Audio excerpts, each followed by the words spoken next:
Madame Dong est devenue le premier producteur mondial de chaussettes dans une ville qui fabrique un tiers des chaussettes portées dans le monde. 200 millions de paires de toutes les couleurs sortent chaque année de ses ateliers. Pas de quoi la perturber. Quand j'arrive, j'allume la lumière et je nourris les poissons.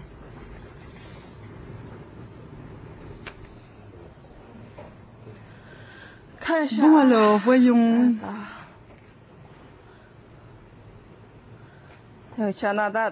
Le Canada, les États-Unis.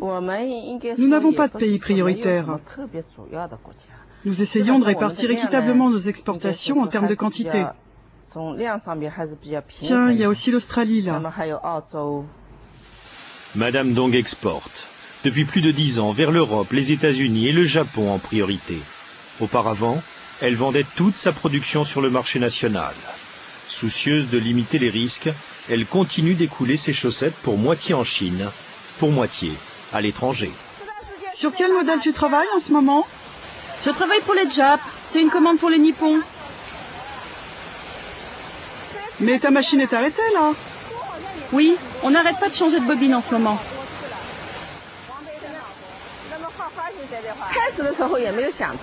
Au début, on ne pensait pas que l'ouverture de la Chine allait prendre de telles proportions.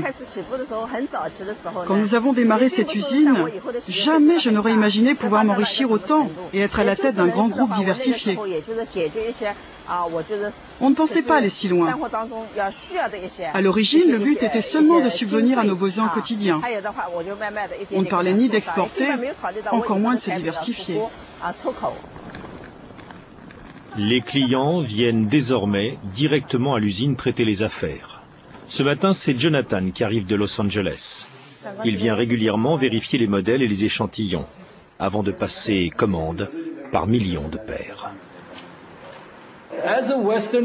C'est vrai que c'est choquant pour les Occidentaux, mais je pense que ce qui se passe en Amérique, c'est que le business a changé tout simplement. On s'est retiré de l'industrie et de la fabrication pour se concentrer sur le marketing et les hautes technologies. Et en fait, on laisse la Chine et ce genre de pays émergents produire pour nous. De toute façon, on ne peut pas produire à ce prix-là. Nos coûts de main-d'œuvre sont trop élevés. Sitôt Jonathan repartit, Madame Dong est attendue pour un cours particulier. Un cours de marketing. Les directives du Parti communiste chinois sont parfois en contradiction avec les nouveaux préceptes. Mais qu'importe. On parle image de marque, on parle qualité ou stratégie de gamme. Madame Dong, bonne élève, s'empresse de noter. Dans la grande salle d'expédition, les volumes sont là pour la rassurer. 2 millions de paires de chaussettes à livrer pour l'armée chinoise cette semaine. Et tous les mois, 20 containers de chaussettes pour Walmart, le géant américain de la distribution. Un client régulier depuis plusieurs années.